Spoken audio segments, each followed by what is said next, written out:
कि याद है आपको वो बातें, है ना? इतने समय के बोलूं,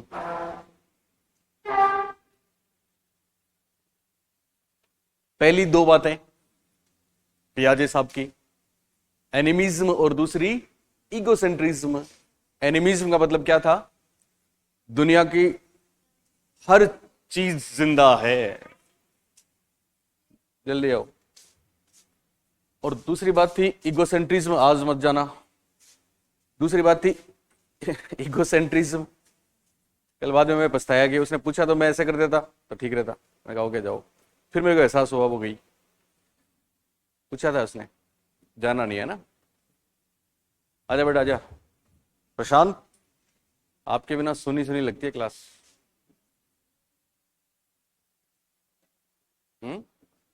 प्रशांत और अभिषेक दो परमानेंट बच्चे हो गए अपने। दो, पहले एक ही था फर्स्ट, नहीं पहले, अच्छा वो आजकल नहीं आ रहा, धर्माराम गांव गया हुआ ना। पहले तो वो अकेला ही था, सिंगल। हाँ वो गांव, वो कह रहा था कि सर मेरे को 3 दिन के वो दिलवाओ आप। हैं सीटेट की क्लास का? मेरे को तो उन्होंने कुछ बोला नहीं, बोले कि प्रॉब्लम है, पहले दूसरी क्लास से चलती है। तो मैंने कहा ठीक है। फिर मैं तो 2 बजे आया, नहीं मेरा प्लान था, मैंने कह दिया था, कल भी कह दिया था मैं 11 बजे आ जाऊंगा। इनकी तरफ से कुछ हुआ नहीं। कोई नहीं, तो आप सीटेट वैसे निकाल लोगे, हमारे बच्चे हो क्या, सीटेट में कोई इश्यू नहीं है। ओके, तो हम बात कर रहे थे, सुन रहे हो ना सब लोग, श्रेष्ठावस्था की विशेषताओं की। तो पहली दो बातें थी एनिमिज्म, ईगोसेंट्रिज्म, दोनों बातें याद रहेंगी आपको। उसके बाद दो बातें कौन सी थी बताओ देखें। एक तो, और दूसरी भाषाई कौशल और पेशीय कौशल, दोनों क्लियर। LSRW clear. उसके बाद अगली दो बातें थी, और आकर्षण समलिंगी की विपरीत लिंगी, विपरीत लिंगी, याद रखना, बाल्यावस्था में समलिंगी। उसके बाद फिर अगली दो बातें, जिज्ञासा और सीखने की गति कम होती है कि ज्यादा? ज्यादा होती है, 10 डबल होती है, ऐसा गेसल ने बोला है। और फिर अगली दो बातें थी मूल प्रवृत्ति और संवेग वाली। और फिर एक बहुत ही महत्वपूर्ण बात थी अंतर्मुखी स्वभाव। अंतर्मुखी स्वभाव से जुड़ी हुई 3 बातें याद है आपको। पहली बात ऑटिज्म, इंग्लिश में क्या बोलेंगे? ऑटिज्म। दूसरी बात नार्सिसिज्म, और तीसरी बात टॉय एज। उसके बाद हमने कुछ और बातें करी। अब आगे चले, तो आगे बच्चों परीक्षा में कुछ स्टेटमेंट्स आते हैं। तो श्रेष्ठावस्था के बारे में जो खास स्टेटमेंट्स परीक्षा में आए हैं उनकी हम बात करेंगे। कुछ नाम ऐसे हैं जिनसे आप पहले से वाकिफ हो लें, आपने सुना हो तो। आपने एक नाम सुना है न्यूमैन, एक नाम आएगा स्ट्रेंग, ये तो जरूर सुना है ना। एक नाम आएगा फ्रॉइड साहब का, ये तो खैर हम सब जानते ही हैं। एक नाम आपने सुना होगा गुड एनफ, ये महिला है। एक नाम आपने जरूर सुना है क्रो एंड क्रो साहब का, अभी लिखना नहीं है, सुन लो। एक नाम रोस के बिना अधूरी है कहानी, ये रोस है, रूसो नहीं है, रूसो दूसरे हैं।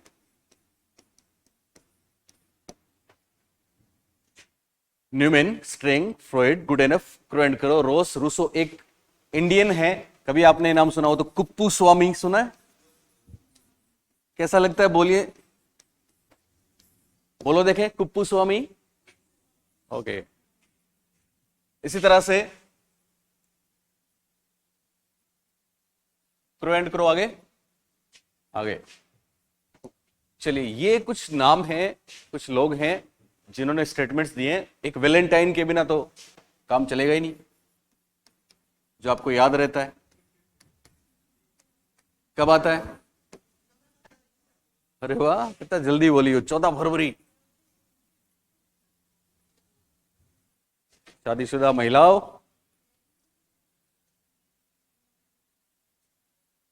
सुधर जाओ। ऐसे चलते हैं हमारे क्लास में। ओके ओके, हाँ हाँ चलेगा। ओके चलिए, बोलिए, बताओ पहला नाम क्या लिखा? बोलो अंकिता। न्यूमैन, कौन सा मैन? ओल्ड मैन की न्यूमैन? न्यूमैन, मैडम आप भी बोला करो। दूसरा स्ट्रेंग, बोलिए सब लोग, स्ट्रेंग। तीसरा फ्रॉइड। चौथा गुड एनफ। अगला क्रो एंड क्रो साहब, अगला नाम रोस अगला नाम रूसो, अगला नाम कुप्पुस्वामी, और फाइनली वैलेंटाइन। ओके, इन सब ने कोई ना कोई स्टेटमेंट दिया है। अब इन्होंने क्या स्टेटमेंट दिया, आप क्या लिखते हो, आपका स्टाइल क्या है, पहले नाम लिख के स्टेटमेंट लिखते हो, ऐसा ही। चलिए, तो सबसे पहले आप न्यूमैन साहब का नाम लिख लो। ये स्टेटमेंट्स किसके बारे में है? यस, शैशवावस्था के बारे में है।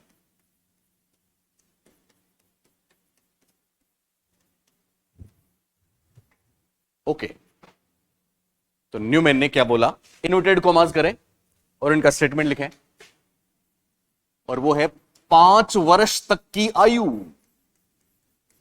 5 वर्ष तक की आयु, 5 वर्ष तक की आयु शरीर तथा मस्तिष्क। आप स्टेटमेंट्स में भी इंजॉय किया करें, है ना, अपने तरीके से, फिर बहुत मजा आएगा, परीक्षा में सारे याद रहेंगे। 5 वर्ष तक की आयु शरीर तथा मस्तिष्क के लिए, शरीर तथा मस्तिष्क के लिए बड़ी ग्रहणशील होती है, बड़ी ग्रहणशील होती है। मैं बड़े अक्षर लिखता हूं, है ना। हाँ, वो सुमित जी कह रहे थोड़े छोटे लिखा करो। मैंने कहा यार मेरी शुरू से स्टाइल ऐसी बन गई। इन्वर्टेड कॉमास बंद। तो न्यूमैन साहब का नाम याद रखना है। इन्होंने बोला कि 5 वर्ष तक का जो समय है वो न केवल मस्तिष्क के लिए बल्कि शरीर के लिए भी क्या होता है, ऐसा वक्त है जिसमें शिशु एक्वायर करता है, सीखता है, ग्रहण करने में है, इसलिए ग्रहणशील होती है। कौन सी होती है? ग्रहणशील होती है। कितने वर्ष तक की आयु? 5 वर्ष तक की आयु। ऐसा किसने बोला? न्यूमैन ने बोला। याद रहेगा। दूसरा नाम स्ट्रिंग। स्ट्रिंग के बहुत से स्टेटमेंट्स आते हैं, बाल्यावस्था में भी हैं, यहां भी हैं। एक तो इनका कीवर्ड याद रखना, खेल के बारे में बहुत बात करते हैं ये स्ट्रिंग। तो यहां स्ट्रिंग साहब का एक स्टेटमेंट लिखो। शिशु अपने तथा अपने संसार, शिशु अपने तथा अपने संसार के बारे में, देखो कितनी शानदार बातें, अपने तथा अपने संसार के बारे में अधिकतर बातें, ज्यादातर बातें, अधिकतर बातें खेल के माध्यम से ही सीखते हैं या खेल से ही सीखते हैं। स्ट्रिंग, स्ट्रिंग कहते हैं कि शिशु अपने और अपने संसार के बारे में ज्यादातर बातें किसके माध्यम से सीखते हैं? खेल के माध्यम से सीखते हैं। इनका बाल्यावस्था के बारे में स्टेटमेंट याद है किसी को? बोलो। शायद ही ऐसा कोई खेल हो जिसको 10 वर्ष के बालक ना खेलते हो, वो बाल्यावस्था में आपको लिखवाएंगे। ये वही स्ट्रिंग है। तो स्ट्रिंग को जोड़ देना खेल के साथ। किसके साथ? खेल के साथ। और छोटे बच्चों के लिए खेल तो भविष्य का आधार भी होता है, तो एक इनका स्टेटमेंट आधारशिला वाला भी है। तो स्ट्रिंग का दूसरा स्टेटमेंट भी हमको लिखना है। यहां पे स्ट्रिंग नाम लिखो और दूसरा स्टेटमेंट लिखो। जीवन के आरंभिक 2 वर्ष, अब मैं छोटा लिखना शुरू करूंगा। जीवन के, आप मेरे को याद दिलाते रहना सर, छोटा छोटा छोटा। जीवन के आरंभिक 2 वर्ष, जीवन के आरंभिक 2 वर्ष भावी जीवन की आधारशिला। कई बार आधारशिला के स्थान पे शिलान्यास शब्द भी आए तो एक ही बात है। सी बड़ी की छोटी, आधारशिला है। जीवन के पहले 2 साल भावी जीवन की आधारशिला है।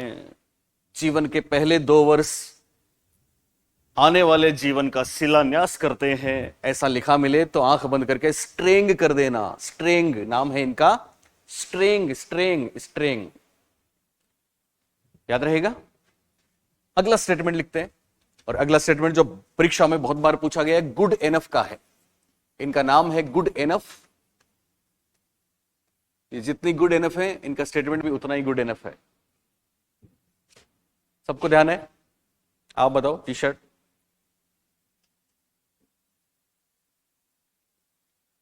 रिचा, 3 वर्ष याद रख लेना, 3 वर्ष। कितने वर्ष? 3 वर्ष। लिखो गुड एनफ क्या बोलती है। चलिए आपका नाम बोलेंगे हम, okay. Good enough, good enough, good enough. ये कहती है बालक का जितना भी मानसिक विकास, बालक का जितना भी मानसिक विकास, कौन सा विकास? मानसिक विकास, मेंटल डेवलपमेंट होना है उसका, बालक का जितना भी मानसिक विकास होना है उसका, बोलिए कितना? आधा। उसका आधा 3 वर्ष तक हो जाता है।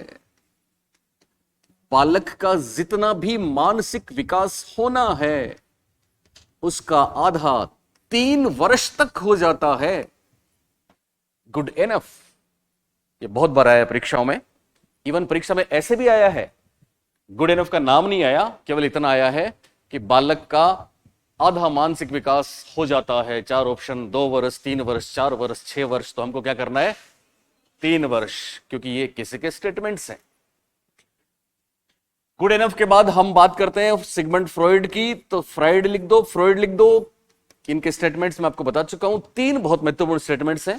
एक तो boy is the father of man, girl is the mother of women, उसकी बात हम करेंगे बाद में। पर एक स्टेटमेंट इनका प्रिडिक्शन के मामले में है, और ये भी समय बताते हैं। गुड एनफ 3 वर्ष बताती है और ये 4-5 वर्ष बताते हैं।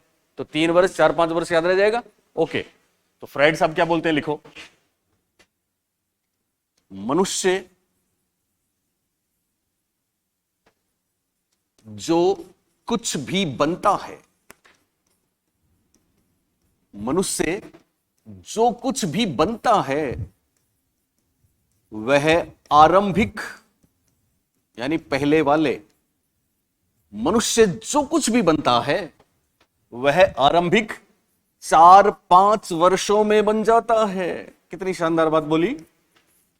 मनुष्य जो कुछ भी बनता है वह आरंभिक 4-5 वर्षों में बन जाता है। आरंभिक 4-5 वर्षों में बन जाता है, सिगमंड फ्रॉइड। क्योंकि ये कहते हैं कि सब पास्ट एक्सपीरियंसेस ही सब कुछ है, बचपन के अनुभव ही सब कुछ हैं।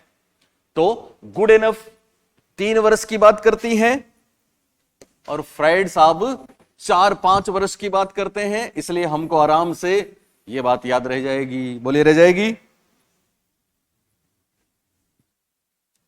रह जाएगी, ओके। इसके बाद फिर अगला नाम हम लेते हैं, कोई भी। वैलेंटाइन ले लो।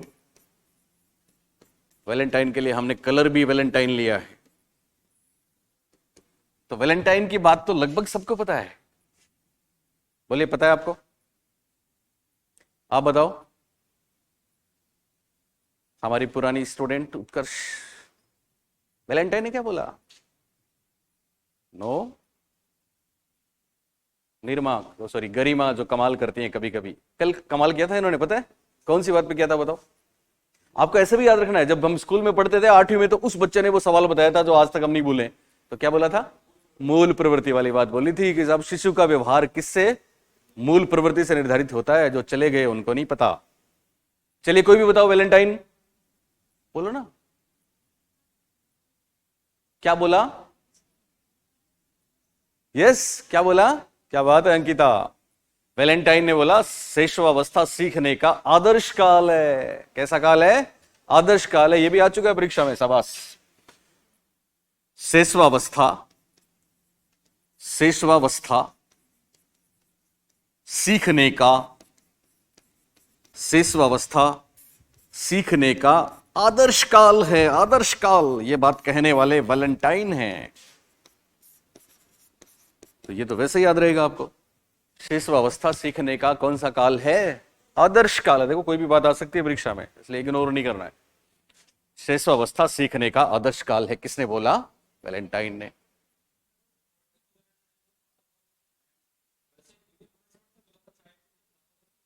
हाँ, ऐसा नहीं होगा, ऐसा नहीं होगा परीक्षा में। पहली बात तो ये कि साहब ऐसा कभी होगा नहीं कि साहब दो बहुत से लोग हैं जिनके स्टेटमेंट सेम है ना। तो ऐसा नहीं आएगा कि साहब वो भी ऑप्शन में आ गए, वो भी आ गए। ठीक है, जैसे आपने रोस और जोन्स का सुना है?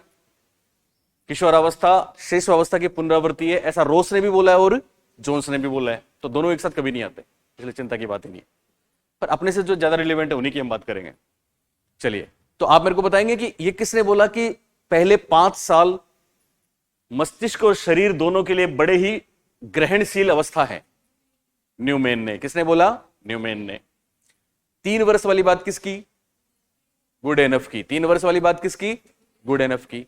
4-5 वर्ष वाली बात फ्राइड की। और बच्चा अपने और अपने संसार के बारे में खेल से सीखेगा तो किसने बोला? स्ट्रेंग ने। और आधारशिला वाली बात भी किसकी? स्ट्रेंग की। अभी तक कितनी बातें हुई हैं? आदर्श काल सीखने का किसने कहा? वैलेंटाइन ने कहा। अब कुछ और लोग हैं, क्रो एंड क्रो साहब। तो क्रो एंड क्रो ने एक विशेषता हमने आपको बताई थी, शिशुअवस्था की जिज्ञासा, उसके बारे में बोला है। क्रो एंड क्रो क्या बोलते हैं, लिखिए। बालक, माफ करें, सॉरी, शिशु करना, शिशु बालक मत करना। क्रो एंड क्रो कहते हैं शिशु बहुत जल्दी ही, शिशु बहुत जल्दी ही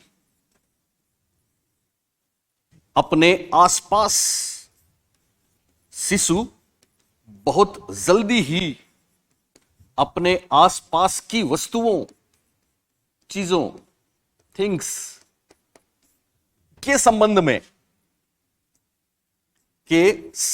में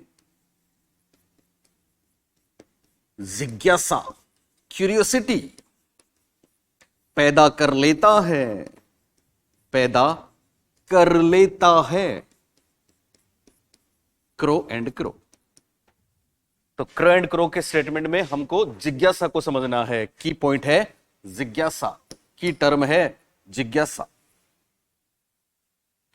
कि साहब ये आदर्श काल, ऐसे बाद में आप नोट्स बनाओ ना, एक बार तो हम गो थ्रू करेंगे, पढ़ेंगे आराम से, फिर हम जब रिवाइज करेंगे तो शॉर्ट नोट्स बनाएंगे, उसमें ट्रिक्स भी देंगे हम आपको एक्स्ट्रा, मजा आ जाएगा। और आपके खुद के जो आप जिस एज में हैं उसमें ज्यादा बेहतर आपकी मेमोरी है, ज्यादा बेहतर आपके पास आइडियाज हैं, आप राइट ब्रेन वाले हो।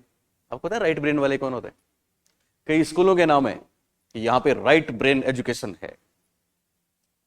लेफ्ट ब्रेन में लैंग्वेज है, राइट ब्रेन में आइडियाज है, क्रिएटिविटी है। तो जहां पे क्रिएटिविटी से बच्चों को पढ़ाया जाए उसको बोलते हैं राइट ब्रेन स्कूल्स। ऐसे बहुत से स्कूल है इंडिया में, जयपुर में मिलेंगे आपको, दिल्ली में तो खैर है ही। तो आप तो हमसे ज्यादा राइट ब्रेन है ना। राइट ब्रेन वाले कौन से होते हैं? सृजनात्मकता वाले। बोलिए कौन से? हमारा राइट ब्रेन, राइट हेमिस्फीयर है, वो है क्रिएटिविटी वाला, और लेफ्ट वाला है लैंग्वेज वाला। तो हम ऐसे कुछ ट्रिक्स भी बना लेंगे, पर वो सब बाद में है ना। सिंपल कभी ट्रिक्स पे नहीं जाना चाहिए, पहले आपको कॉन्सेप्ट क्लियर होना चाहिए, चाहे मैथ्स हो चाहे इंग्लिश कुछ भी हो, उसके बाद आप ट्रिक्स बनाओ तो मजा आता है। कुछ लोग डायरेक्ट ट्रिक्स बनाते हैं तो वो ट्रिक्स में रह जाते हैं फिर, क्योंकि वापस शब्द बदल गए तो ट्रिक्स बदल गई। जैसे अभी जिले बदल गए तो आपका जीके बदल गया, क्या करेंगे? हाँ यही है। पर जिन्होंने जीके, जिनका उसका ग्राफिकल उनके दिमाग में था, उनका नहीं बदलेगा। पर जिन्होंने रट रखा था सवाई माधोपुर, चौथ का बरवाड़ा, वो फंस गए, है ना। इसलिए हम ऐसे नहीं पढ़ते, हम पहले समझते हैं चीजों को। ओके, तो क्रो एंड क्रो जिज्ञासा। बोलिए क्रो एंड क्रो के साथ कौन सा? जिज्ञासा। और वैलेंटाइन ने क्या बोला? आदर्श काल। फ्राइड कितने वर्षों की बात करते हैं? 4-5। और गुड एनफ 3, शाबाश। कुछ और नाम है। हमने जब एक बिंदु लिया था कि सब सीखने की तीव्र गति लिया था ना, तो सीखने की तीव्र गति में 2 लोगों ने बोला ऐसा, एक तो वाटसन ने बोला, एक गेसेल ने बोला। गेसेल का तो मैंने आपको नाम भी नहीं लिखवाया था। तो वाटसन और गेसेल, तो पहले हम गेसेल साहब की बात कर लेते हैं। गेसेल लिखो, गेसेल। अब गेसेल भी आपको याद रह जाएगा। गेसेल, गुड एनफ 3 वर्ष, फ्रॉइड 4-5 वर्ष, और गेसेल 6 वर्ष, न्यूमैन 5 वर्ष। ऐसे भी याद रख सकते हो। गेसेल क्या बोलते हैं, लिखें।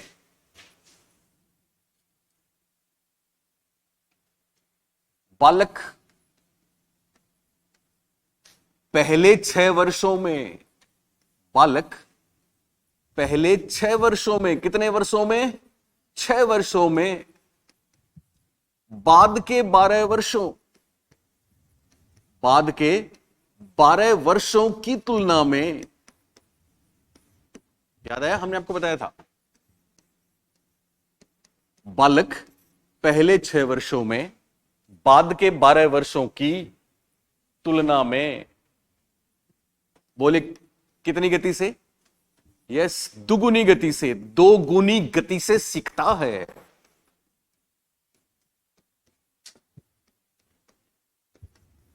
गेसेल, गेसेल या गेसेल, इनके स्टेटमेंट फर्स्ट ग्रेड में आया था एक बार कि किशोरावस्था में बच्चे, क्योंकि उस जमाने में एंड्रॉइड फोन था ही नहीं, तो किशोरावस्था में बच्चे रेडियो, टीवी और ग्रामोफोन सुनना पसंद करते हैं। उस जमाने में ग्रामोफोन देखा आपने? वो चूड़ी वाला बाजा, तो वो भी गुनाह था बच्चों के लिए सुनना, है ना। पहले क्या था, मुझे भी याद है, मैं छोटा था तो मैं म्यूजिक का मुझे बहुत शौक है। तो पापा जब आते, हमारे यहाँ, आपका फेवरेट है? हाँ हाँ, सॉन्ग, अरे सब सुनाएंगे, भरने दो इसको पहले।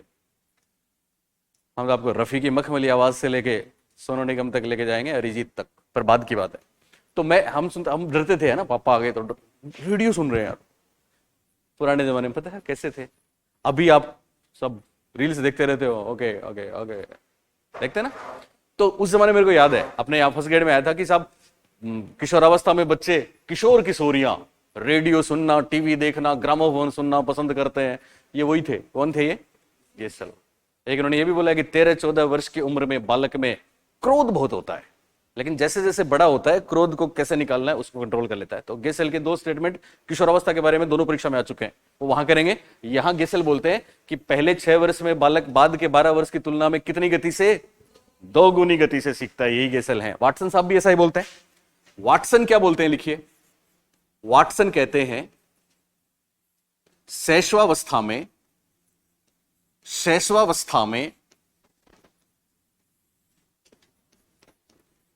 सीखने की सीमा एवं तीव्रता, सीमा एवं तीव्रता, शैशवावस्था में सीखने की सीमा एवं तीव्रता किसी भी अवस्था से अधिक होती है।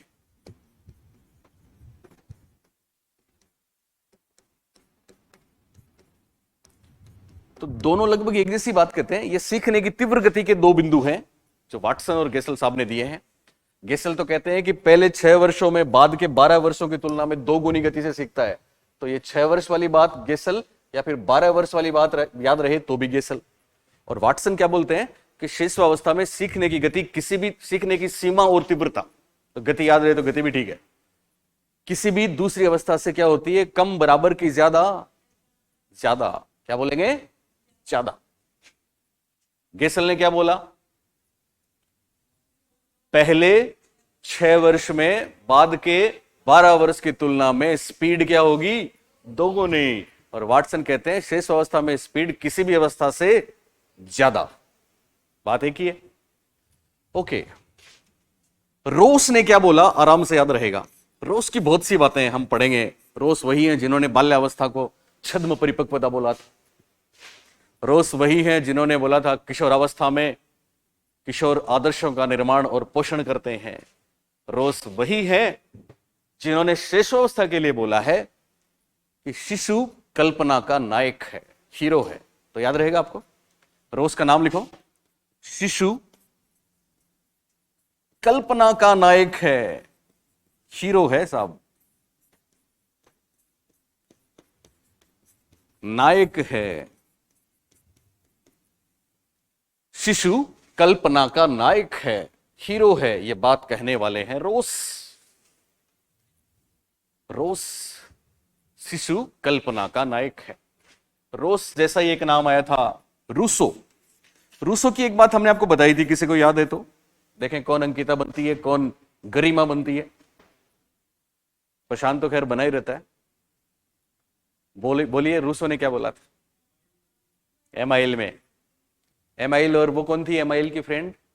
सोफी, शाबाश। तो क्या बोला था रूसो ने, याद करो। यस यस यस, क्या नाम है? मनीषा, गुड, मनीषा, बिल्कुल सही बोला। क्या बोला, लिखो आप। यस, बालक के हाथ पैर और तीसरी चीज क्या थी मनीषा? नेत्र। क्या बात है! बालक के हाथ पैर व नेत्र ही उसके शिक्षक हैं। रूसो, क्लासिकल डेवलपमेंटल दिया था इन्होंने, फादर ऑफ क्लासिकल डेवलपमेंटल। बालक के, माफ करें, बालक के हाथ पैर व नेत्र ही उसके क्या हैं? शिक्षक हैं। शिक्षक, यह महत्वपूर्ण बात कहने वाले हैं रूसो। बालक के हाथ पैर एवं नेत्र ही उसके शिक्षक हैं। रूसो लिखा सबने। तो रूसो पुराने आदमी थे जिन्होंने ये बात कह दी कि साहब हाथ, पहले ऐसे इंसान थे रूसो, इसलिए तो रूसो को परंपरागत उसमें, रूसो का समय काफी पहले का है, तो इनके साथ हाथ पैर और नेत्र शिक्षक हैं, यानी बच्चा लर्निंग बाय डूइंग भी यहां से आया था। ठीक है, जॉन डीवी रूसो। और रोज कहते हैं शिशु कल्पना का नायक है, बस नाम एक जैसे हैं पर बातें अलग अलग हैं दोनों की। बताएंगे आप मेरे को?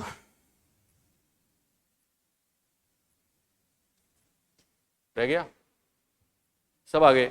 कुप्पू स्वामी रह गए। ओके, कुप्पू स्वामी रह गए। तो चलिए, न्यूमैन क्या बोलते हैं? 5 वर्ष तक की आयु शरीर और मस्तिष्क दोनों के लिए क्या है? बिल्कुल ग्रहणशील है। वैसे आपको पता है एक टर्म आता है इंग्लिश में, एक्विजिशन।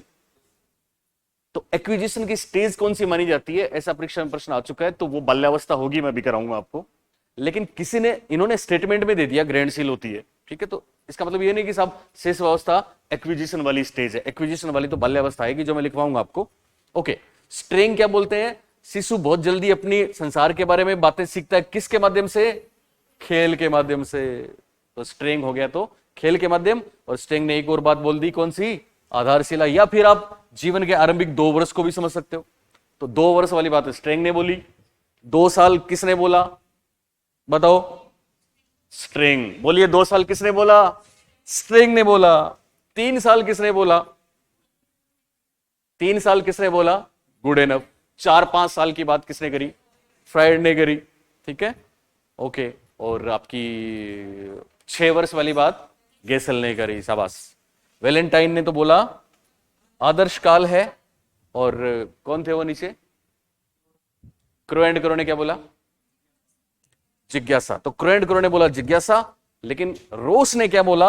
शिशु कल्पना का नायक है। और रूसो ने क्या बोला? जो मनीषा ने बोला, हाथ पैर और नेत्र ही उसके शिक्षक है। गेसल और वाटसन दोनों एक जैसी बात कहते हैं। गेसल तो कहते हैं पहले 6 वर्ष में बाद के 12 वर्ष की तुलना में दोगुनी गति से सीखता है। और वाटसन कहते हैं कि साहब शेष अवस्था किसी भी दूसरी अवस्था से सीखने की सीमा और तीव्रता में बेहतर है। बात याद रहेगी सबको? ओके, अब आखिरी बच गए हमारे कुप्पू स्वामी साहब। ये गड़बड़ है। कुप्पू स्वामी साहब क्या बोलते हैं? कुप्पू स्वामी वही बात कहते हैं जो पियाजे ने पहली विशेषता बताई थी। आपको याद है पहली विशेषता क्या थी? शेषवावस्था की सबसे पहली विशेषता हमने क्या लिखी थी? क्या लिखी थी पहली विशेषता? एनिमिज्म। मिज्म मत बोला करो, एनिमिज्म। क्या लिखा था? एनिमिज्म। तो वही बात कहते हैं। क्या कहते हैं कुप्पू स्वामी? लिखो, 4 वर्ष। अच्छा, ये 4 वर्ष आ गया, ये 4 भी आ गए, वैसे याद रह जाएगा, है ना? 4 किसी ने नहीं बोला था अब तक, 4-5 बोला था, 4 ने। 4 वर्ष के बालक की, 4 वर्ष के बालक की अति महत्वपूर्ण विशेषता है। 4 वर्ष के बालक की अति महत्वपूर्ण विशेषता है। 4 वर्ष के बालक की अति महत्वपूर्ण विशेषता है कल्पना की सजीवता। है ना शानदार बात? 4 वर्ष के बालक की अति महत्वपूर्ण विशेषता है कल्पना की सजीवता। ऐसा कहने वाले हैं कुप्पू स्वामी। 4 वर्ष के बालक की अति महत्वपूर्ण विशेषता है कल्पना की सजीवता। तो कल्पना की सजीवता वाली बात करने वाले कौन? कुप्पू स्वामी। कौन से स्वामी? कुप्पू स्वामी। तो जिज्ञासा की बात करने वाले कौन? करो एंड करो। क्या बात है।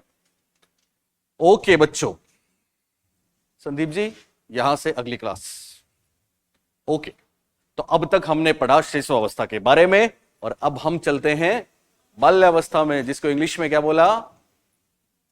चाइल्डहुड। क्या बोलेंगे? चाइल्डहुड। शिशुअवस्था को क्या बोला? इन्फेंसी। और किशोरावस्था को क्या बोलेंगे? एडोलसेंस। तो हेडिंग डालिए बच्चों, बाल्यावस्था। बाल्यावस्था जीवन का निर्माणकारी काल। बाल्यावस्था जीवन का निर्माणकारी काल।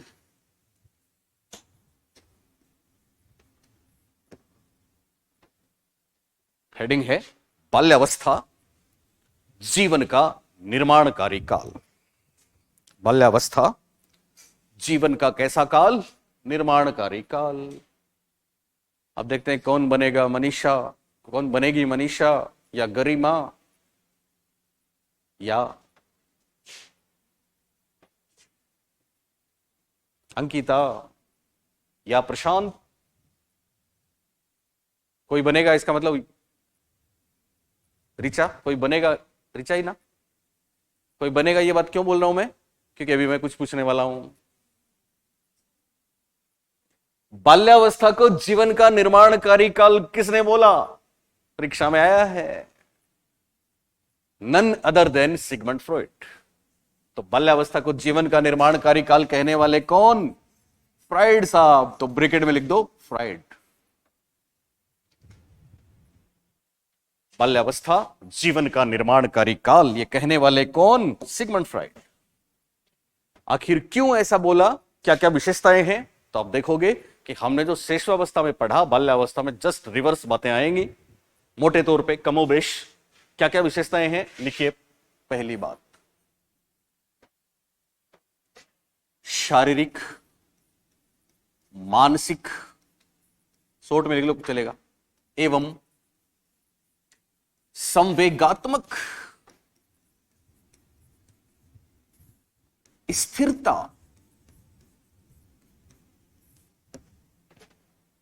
बाल्यावस्था की पहली विशेषता है स्थिरता। यह परीक्षा में है, स्टेबिलिटी। और यह भी रोस ने बोला है।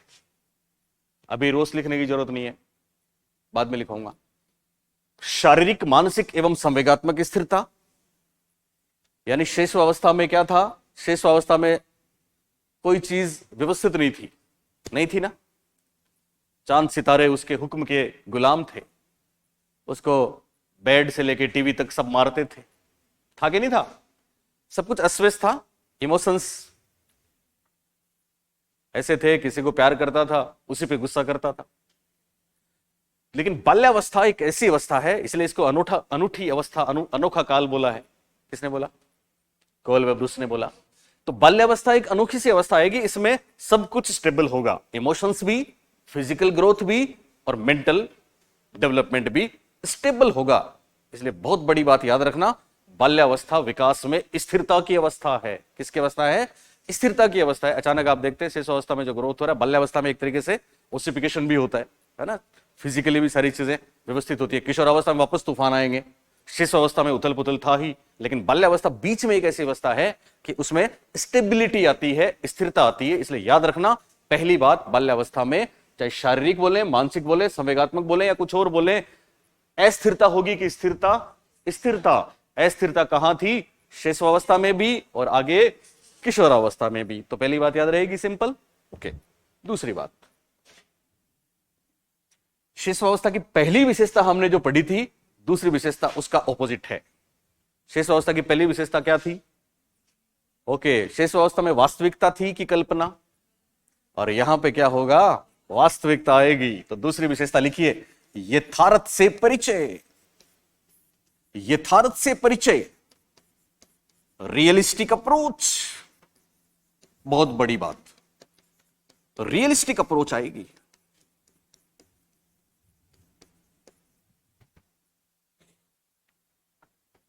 जहां मैजिकल थिंकिंग थी, यहां रियलम है, रियलिज्म है, रियलिस्टिक थिंकिंग है, रियलिस्टिक अप्रोच।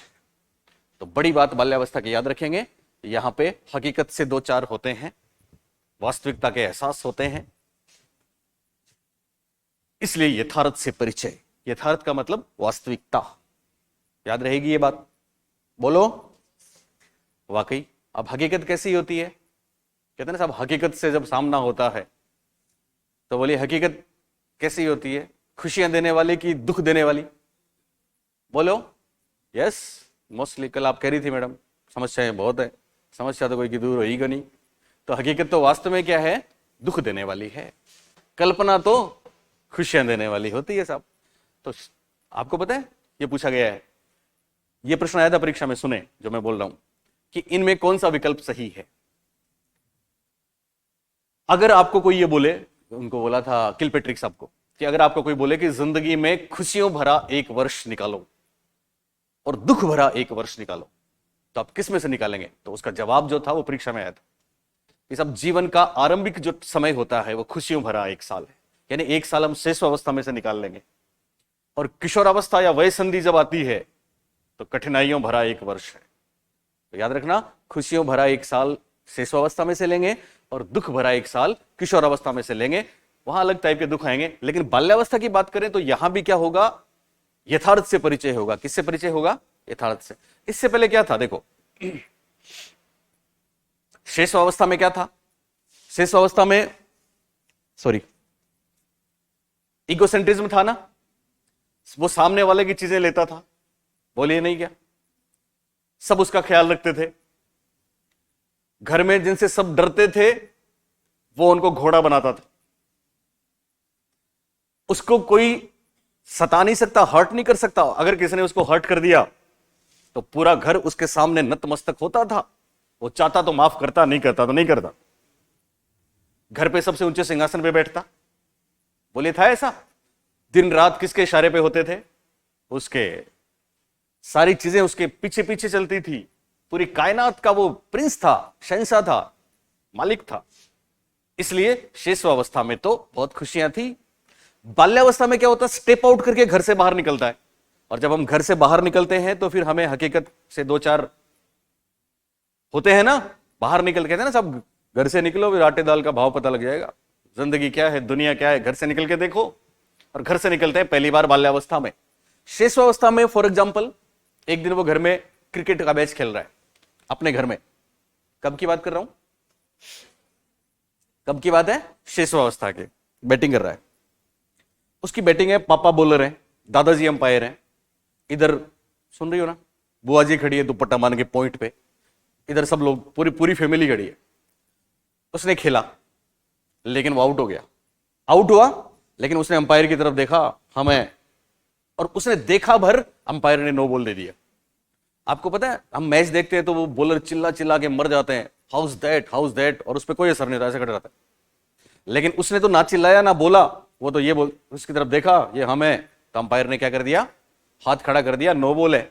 जब नो बॉल है तो वो खेलेगा, फिर हमको और बैटिंग करनी है। अगली बॉल पे उसने शॉट मारा और बॉल उछल के पॉइंट पे गई। पॉइंट पे कौन खड़ी है? बुआ जी। और वो कैच लपकने ही वाली है कि वो बोलता है कैच ड्रॉप। वाकई ड्रॉप, क्योंकि जैसा उसने चाहा वैसा ही तो हुआ। लेकिन बाल्यावस्था में क्या हुआ? जैसे ही वो घर से बाहर निकला स्टेप आउट करके, आज भी गार्डन में उसने क्रिकेट का गेम जमाया, आज भी उसकी बैटिंग है, आज भी वो आउट हो गया, आज भी उसने अंपायर को देखा कि ये हम है। लेकिन आज परिस्थितियां बदल गई, क्योंकि अंपायर भी उसके जैसे ही है, फील्डर भी उसके जैसे ही है, और नो बॉल तो नहीं हुई, उल्टे उसको बोला तू आउट हो गया, बैट छोड़। जैसे ही उसको बोला, बैट छीना उससे, ले लिया, तो उसके गालों पे मोती आ गए। वो रोने लगा, सुबकने लगा, उधर जाके बैठ गया और सोचने लगा कि मुझे हर्ट किया, अभी बताता हूं मैं कौन हूं। सबके सब आएंगे, मैं किसी को माफ नहीं करेगा। काफी देर गुजरी, कोई नहीं आया। तो पहली बार उसको पता लगा कि यार जिंदगी में दुख भी है। पहली बार उसे एहसास हुआ कि वास्तविकता क्या है। भाई के साथ स्कूल गया, उसकी तो वही स्टाइल है, गुरुजी की चेयर पे जाके बैठा, क्योंकि घर में आज तक ऊंचे सिंहासन पे बैठता आया है। गुरुजी आए, ये कौन है, उधर बैठो। केवल उन्होंने इतना बोला कि उधर बैठो, लेकिन वो तो हर्ट हो गया, सुबकने लगा, कोने में जाके बैठ गया और सोचने लगा कि अभी बताता हूं मैं कौन हूं। काफी देर गुजरी, यहां भी कोई नहीं आया, तो उसको लगा कि ये चक्कर क्या है। उसने झांक के देखा तो पता लगा उसके जैसे कई राजकुमार हैं जो कोनों में बैठ के सुबक रहे हैं। तो पहली बार उसको एहसास हुआ जिंदगी क्या है। यह एहसास कौन कराता है? बाल्यावस्था कराती है। इसलिए बाल्यावस्था में कल्पना नहीं है, बल्कि क्या है? यथार्थ। याद रहेगा। तीसरी बात, मुझे याद है सेकंड ग्रेड राजस्थान में पहली बार 2008 में फॉर्म भरे गए थे और 2010 में पहला पेपर हुआ था। और एसएसटी वाले पेपर में एक शब्द आया था, हमारे बच्चों ने एक झटके में किया था, बाकी तो हिंदी की डिक्शनरी लेके घूम रहे थे कि ये क्या है, और वो शब्द था विधायकता। आज राजस्थान की 50 किताबों में ये मिल जाएगा, लेकिन मुझे याद है उस वक्त कहीं नहीं था, सिर्फ हमारे बच्चों के पास था। आप जानते हैं विधायकता किसको बोलते हैं? नो। यस, क्रिएटिविटी, उन्होंने बताया है। यस, विधायकता ओब्लिक रचनात्मकता का दौर। अगली बड़ी विशेषता बाल्यावस्था की, विधायकता अथवा रचनात्मकता का दौर। यह बड़ी बात है। बाल्यावस्था में सृजन है, निर्माण है, रचना है, क्रिएशन है। तो बाल्यावस्था वो आया था, उसमें विधायकता शब्द, विधायकता की अवस्था। तो याद रखना, विधायकता की अवस्था कौन सी? आप बोलेंगे बाल्यावस्था। कौन सी? बाल्यावस्था। विधायकता के मायने क्या है? तो आप बोलेंगे रचनात्मकता या सृजनात्मकता या क्रिएटिविटी। किशोरावस्था में तो विध्वंस है, शेषावस्था में भी विध्वंस था, लेकिन बाल्यावस्था एक अनोखी अवस्था है जिसमें रचना है, सृजन है, निर्माण है। आपको याद है सबको अपनी बाल्यावस्था? मैं मेरी क्लासेस में एग्जाम्पल पूछता हूं, 50-50 एग्जाम्पल्स आते हैं। सबको याद है ना? कौन है वो जिसने बाल्यावस्था में बारिश के दिनों में मिट्टी के घरों ने नहीं बनाए थे? पूरा का पूरा आर्किटेक्चर था उसमें, बोलिए था कि नहीं? पूरी वास्तुकला थी, किस तरह से हमने बनाया, क्या क्या बनाया, पैर डाल के फिर वापस निकाल लिया। पुराने जमाने में यही तो होता था, मिट्टी के घर बनाए, सारी चीजें बनाई। खेल खेल में क्या क्या क्या क्या नहीं किया ना? बोलिए क्या क्या क्या, बताओ मेरे को एक आध बात। क्या बनाया आपने? मिट्टी के गिलास बनाए, यस। कटोरियां भी बनाई, यस। क्या बनाया? लड्डू मिट्टी के, दूसरों को खिलाए। ओके, मिट्टी के लड्डू बनाए, ये भी क्रिएटिविटी है बिल्कुल। अंकिता, क्या बनाया? बताओ कुछ तो।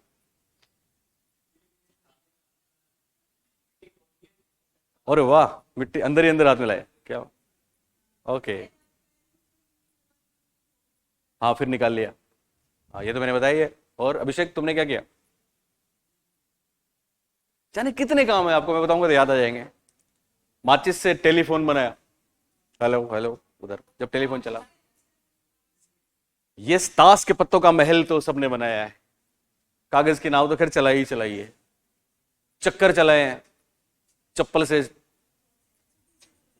बस बनाई, यस। और बोलो। हाँ, लड़कियों ने गुड़िया के खेल में किस तरह से उसको सजाया संवारा, आप सोच सकते हैं? सब कुछ बनाया, आईब्रो से लेके नेल पॉलिश तक, किस तरह से उसकी ड्रेसिंग करी ना, सब कुछ। तो कहां से आया वो सब क्रिएटिविटी थी, इनहेरिटेड थी। कुछ चीजें जो हम लेके आए थे बाल्यावस्था में, वो निकलती हैं। इसलिए कहते हैं बाल्यावस्था, पेरेंट्स तो बोलते हैं बाल्यावस्था स्मार्ट एज है, क्लेवर एज है। वो इसलिए है कि इसमें सृजनात्मकता है, इसमें रचनात्मकता है। बहुत से एग्जाम्पल्स हम ले सकते हैं जो ये बताते हैं कि बाल्यावस्था विधायकता की अवस्था। याद रखना एक शब्द, विधायकता का मतलब रचनात्मकता। ये यूं ही नहीं है, इसका एक रीजन है। और रीजन क्या है पता? हम पढ़ेंगे सिगमंड फ्रॉइड, जो बात करते हैं लिबिडो की, जो बात करते हैं सेक्सुअल इंस्टिक्ट की। वो कहते हैं कि हम सब में, हम सबको चलाने वाली जो ऊर्जा है वो सेक्स वाली एनर्जी है, लिबिडो है। और उसकी वो 6 स्टेज बताते हैं। सबसे पहले सेक्स वाली एनर्जी रहती है मुंह में, ओरल स्टेज। उसके बाद वो चली जाती है उत्सर्जन अंगों में, एनल स्टेज। उसके बाद वो चली जाती है यौनांगों में, फेलिक स्टेज। कल हमने आपको इलेक्ट्रोडिपस बताया था। और उसके बाद जो चौथी स्टेज आती है उसको बोलते हैं, क्या बोलते हैं उसको? लेटेंसी या लेटेंट स्टेज। तो चौथी अवस्था क्या होती है? जिसमें हमारे शरीर में कोई नया कामुक क्षेत्र नहीं बनता। इससे पहले तो बना था, कभी मुख, कभी गुदा, कभी लिंग, लेकिन अब नहीं बनता चौथी में। पर एनर्जी तो है, फिजिक्स के बच्चे हो आप, एनर्जी तो है, वो कहीं तो जाएगी। तो वो एनर्जी सब्लिमेट हो जाती है, वो एनर्जी अपना मार्ग बदल लेती है, और वो एनर्जी मार्ग बदल के क्रिएटिविटी के रूप में निकलती है। इसलिए ये विधायकता की अवस्था है। ये बात काफी महत्वपूर्ण है, लिखो इंपॉर्टेंट करके, इंपॉर्टेंट। फ्रॉइड के अनुसार, फ्रॉइड के अनुसार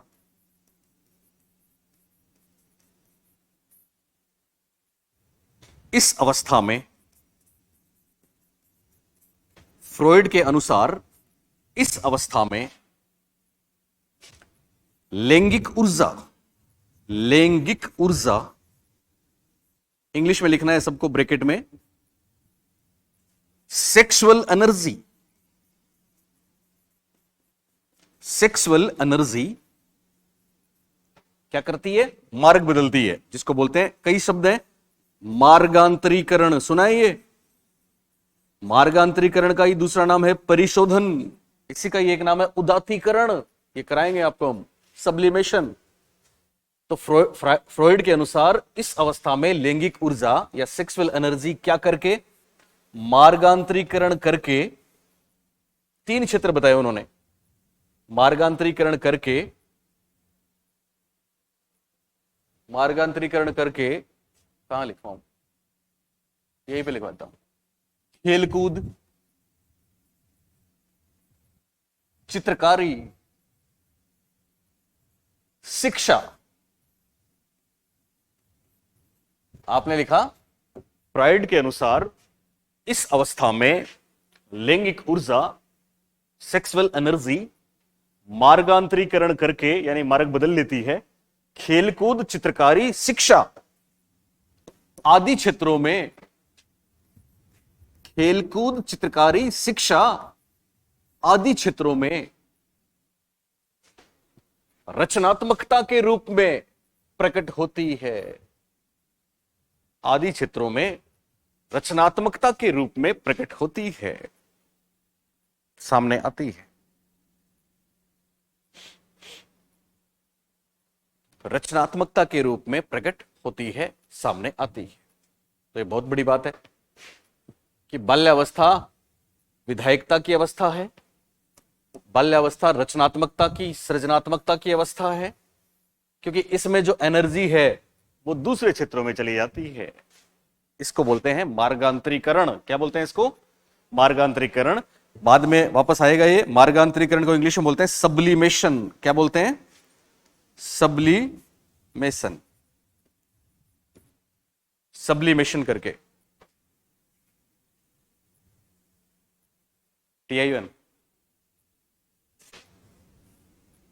तुमसे मेरे को हेल्प हो जाती है।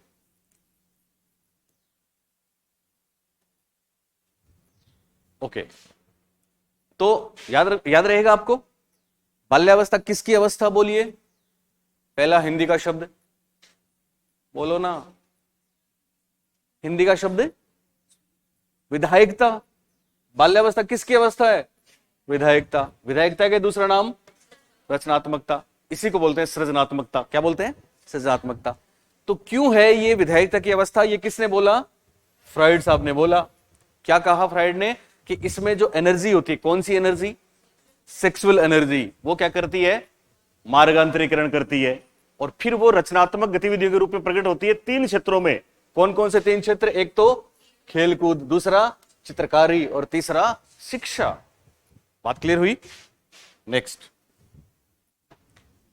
अब चूंकि हम बात कर रहे हैं कि आपको हमने वहां पे बात करी थी शेषावस्था में काम प्रवृत्ति, काम भावना, पिंकी ज्यादा थी कि कम?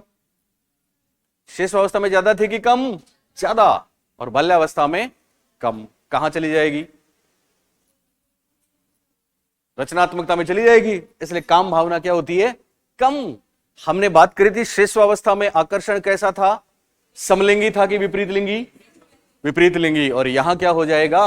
समलिंगी हो जाएगा। तो अगली दोनों बात लिखो आप। काम प्रवृत्ति न्यून, मिनिमम, और समलिंगी आकर्षण, समलिंगी आकर्षण।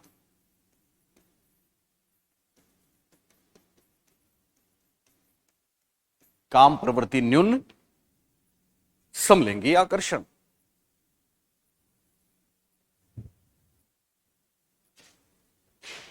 तो सिंपल याद रहेगा, शिशुअवस्था में ज्यादा, बाल्यावस्था में कम और किशोरावस्था में वापस ज्यादा। तो यहां काम भावना, काम प्रवृत्ति ज्यादा की कम, कम, मिनिमम मिनिमम। और साथ में आकर्षण कैसा, समलिंगी। शिशुअवस्था में आकर्षण कैसा था, विपरीत लिंगी। इसका प्रूफ क्या था, इलेक्ट्रा ओडिपस। क्या प्रूफ था इसका, इलेक्ट्रा और ओडिपस था। गर्ल्स में कौन सी ग्रंथि, इलेक्ट्रा, और बॉयज में कौन सी, ओडिपस आई थी। लेकिन यहां पे क्या होगा, यहां पे आकर्षण समलिंगी हो जाएगा। देखो कैसी अनूठी अवस्था थी बाल्यावस्था। सुन रहे हो आप मेरी बात। बाल्यावस्था में लड़कियां अपना अलग ग्रुप बनाती हैं और लड़के अलग। लड़कियां एक साथ खेलते हैं और लड़के एक साथ खेलते हैं। और भूल से, अब बाल्यावस्था हमको याद भी रहती है ना, हम जब खेलते थे छोटे थे तो उधर से लड़के खेल रहे हैं, इधर लड़कियां खेल रही हैं। उधर से कोई लड़की फॉर एग्जांपल इधर आ रही है तो सब लड़के चिल्लाते हैं, अरे लड़की आ रही है, लड़की आ रही है। एक खड़ा होता, अरे तू लड़की है, उधर जा, उधर, इधर हम लड़के हैं। ये कहां की बात है, कौन सी अवस्था की, बाल्यावस्था की। और किशोरावस्था में अगर ऐसा हो जाए, इधर गर्ल्स इधर बॉयज, कोई लड़की दिखे तो वो नहीं, सारे एक साथ चिल्लाते हैं, लड़की तू इधर तो आ। तो इधर तो आ वाली बात आएगी किशोरावस्था में, और इधर से जा वाली बात आएगी बाल्यावस्था में। दोनों महत्वपूर्ण बात याद रहेंगी आपको। ओके। इसके अलावा हमने बात करी थी शिशुअवस्था में स्वभाव कैसा था, अंतर्मुखी की बहिर्मुखी, कैसा था, अंतर्मुखी। और यहां क्या हो जाएगा, बहिर्मुखी। तो लिखो अगली बात, बहिर्मुखी स्वभाव। बहिर्मुखी स्वभाव, क्योंकि बाल्यावस्था में घर से निकला तो दोस्त मिले, सहेलियां मिली, गैंग बनी, टोली बनी, यस, पीयर ग्रुप्स बने। तो बहिर्मुखी स्वभाव एक बड़ी विशेषता है बाल्यावस्था की। ध्यान देंगे, इसमें दो बातें खास हैं। एक तो शिशुअवस्था में अंतर्मुखी स्वभाव था, उसकी तीन बातें हमने आपको लिखवाई थी, नार्सिसिज्म, ओटिज्म और तीसरी टॉय एज। शिशुअवस्था में तो केवल खिलौनों से खेलते थे और बाल्यावस्था में दोस्तों के साथ, इसलिए उसको बोला टॉय एज और इसको बोलेंगे, yes, not gang age, game age. इसको बोलेंगे खेल की आयु। तो पहली बात आप लिख लें यहां पे, खेल की आयु है ये बहुत बार पूछा जाता है। प्ले एज बोल सकते हैं, गेम एज बोल सकते हैं, प्ले एज बोल सकते हैं। गेम एज गलत नहीं है आपका सुनीता, सही बोला आपने, पर वो कहां आएगा हम बताएंगे आपको। वक्त मुकर्रर है हर चीज का, खेल, इसलिए तो हमारी कहानियां बच्चों को, मतलब आपको हर चीज ऐसे ही रहेगी, टिप्स पे कुछ भूलोगे नहीं परीक्षा तक आप, सीक्वेंस है। तो प्ले एज या गेम एज या खेल की आयु आए तो क्या कर देंगे, बोलिए कौन सी अवस्था, बाल्यावस्था। और खिलौनों की आयु आए तो शैशवावस्था। शाबाश। दूसरी महत्वपूर्ण बात, यहां पे बच्चा क्या करता है, घर से बाहर निकलता है, जैसे कि सुनीता बोल रही है, घर से बाहर निकला ना, तो यहां खास बात होती है, एक शब्द आता है इंग्लिश में, पीयर ग्रुप्स। क्या शब्द आता है, पीयर ग्रुप्स, जिसको हिंदी में बोलते हैं समवयस्क समूह। क्या बोलते हैं, समवयस्क समूह। तो दूसरी बात यहां पे आप लिखेंगे, यहां बच्चा क्या होता है, समवयस्क समूह, और ब्रैकेट में लिखना है पीयर ग्रुप्स।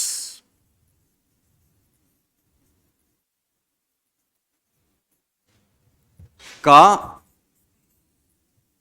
अनिवार्यतः सदस्य, यह महत्वपूर्ण है, अनिवार्यतः सदस्य।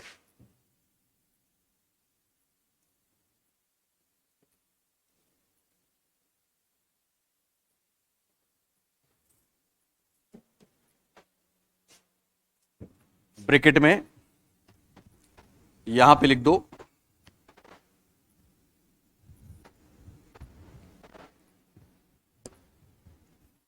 रोस, रोस लिखना है।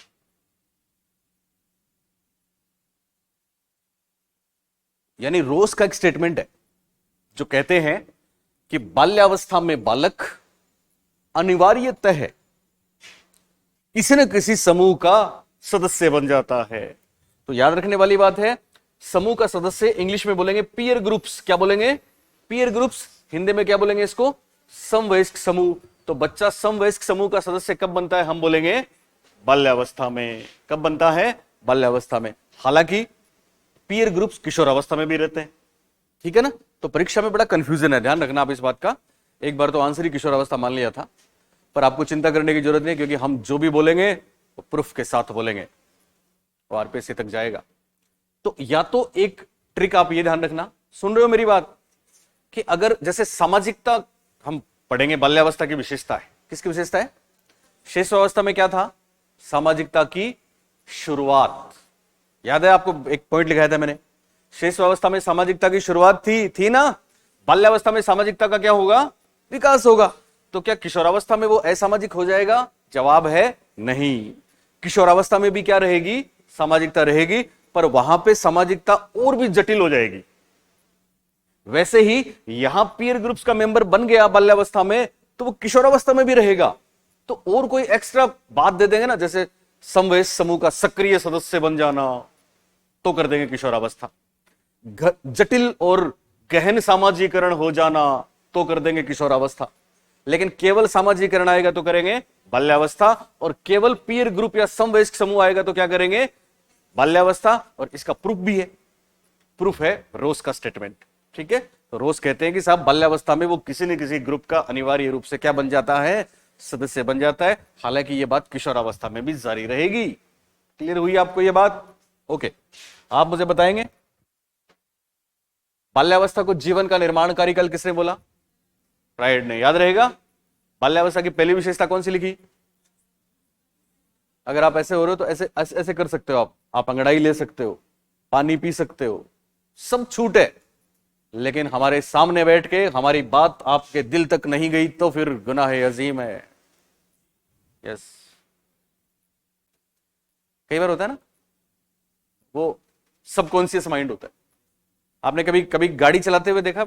जैसे अपन गाड़ी चला रहे हैं साहब, आप जयपुर जा रहे हो, सुन रहे हो ना, ड्राइव खुद ही कर रहे हो, खुद की जिंदगी खुद के हाथ में है। तो जैसे यहां से निकले हम, ओके, वो पुलिया क्रॉस किया, स्टेशन क्रॉस किया, रिको क्रॉस कर दिया, डीटीओ क्रॉस कर दिया, फिर हम चलाते रहे, सब कुछ ठीक रहा, ना एक्सीडेंट हुआ, ना मिसहैप हुई, ओवरटेक भी किया, एवरीथिंग वाज ओके। लेकिन अचानक यार मुकुंदगढ़ कब आ गया? इसका मतलब ये जो दूरी तय करी हमने, हम कुछ होश में थे, कुछ बेहोशी में थे। तो क्लास में बहुत बार ऐसा होता है कि हम ऐसे रहते हैं, आंखें खुली हैं, फिर भी बात अंदर तक नहीं जा रही, क्योंकि सेंसेस काम नहीं कर रहे, क्योंकि हम सबकॉन्शियस में हैं। आपने सुना ना, वो लड़का उसको बोलता है, ये बहुत खतरनाक स्थिति हो सकती है। कई बार आप ऐसे भी होते हो कि कोई आपको बार बार कुछ बात कर रहा है, तो आप उस पर कंसंट्रेट नहीं करते, तो आप ऐसे करते हो, हाँ हाँ हाँ, बोलते हो ना ऐसा, हाँ हाँ करते जाते हो, बाकी उसने क्या बोला पता ही नहीं। तो एक पुराने समय में गाना आता था, हम उसका एग्जाम्पल लेते हैं कि वो लड़का उसको बोलता है कि अच्छा तुम रोज आती हो? हाँ। अब शुरू में तो उसने कंसंट्रेट किया, फिर बाद में फिर वो ऐसे बकवास कर रहा है, हाँ हाँ कर रही है। अच्छा तो फिर आज मंगलवार है? हाँ। कल 15 अगस्त था? हाँ। तुम अच्छी लड़की हो? हाँ। तुमको मुझसे प्यार है? हाँ। काश उसने कंसंट्रेशन किया होता, उसने हाँ करवा ली ना, तो उसने बोल दिया हाँ। क्यों बोल दिया उसने? यस, क्योंकि ना तो जाग रही थी और ना ही सो रही थी, वो तो बीच में थी, सबकॉन्शियस में थी। तो ऐसा नहीं करना, ऐसा करोगे तो कोई बात ऊपर से चली जाएगी, इसलिए कंसंट्रेट करना। हालांकि आपके लिए मुश्किल है, आप 8 बजे के आए हुए हो, पर कोई बात। ओके, तो हाँ, क्या बात थी? स्थिरता, उसके बाद विधायकता। याद रहेगा? आराम से याद रहेगा, सब्लिमेशन वाली बात याद रहेगी। फिर हमने एक विशेषता देखी, काम भावना ज्यादा की कम? कम। फिर कैसा आकर्षण? समलिंगी। फिर कैसा स्वभाव? बहिर्मुखी। और बहिर्मुखी में दो बात, खिलौनों की खेल की? खेल की। और किसका समूह? पीयर ग्रुप्स का समूह। कोई दिक्कत नहीं है? आप ठीक हो? नाम बताओ। सोहेल। Okay Sohail, nice. सोहेल कल पहली बार हमारी क्लास में आए थे, आज फिर आ गए, इसका मतलब हमारी बातें इनको अच्छी लगी। नहीं तो तुम लोगों की तरह पता नहीं कहां घूमते, पर ये आ गए, अच्छी बात। ये आप ही के लिए, खुद के लिए अच्छी बात है, ये आपका गोल ओरिएंटेड बिहेवियर है, प्रशांत को पता है। ओके, अब कुछ और बात। नेक्स्ट, अगली विशेषता। अगली विशेषता लिखे हैं संग्रह की प्रवृत्ति। मैं थोड़ी स्पीड बढ़ाऊं क्या? मैं सोच रहा हूं कि जब तक बैच नहीं भरता है तो मैं ऐसे ही चलूं, ठीक है मेरे ख्याल से, है ना, क्योंकि अभी परीक्षा भी अपने बढ़ाने तो बढ़ा देंगे हम। सही चल रहा है कि बढ़ाऊं? सही है। कोई किसी दिन अगर बंक भी मारता है तो एक पेज ही मिलता है उसको, है ना। ओके, संग्रह की प्रवृत्ति कितनी बड़ी बात है।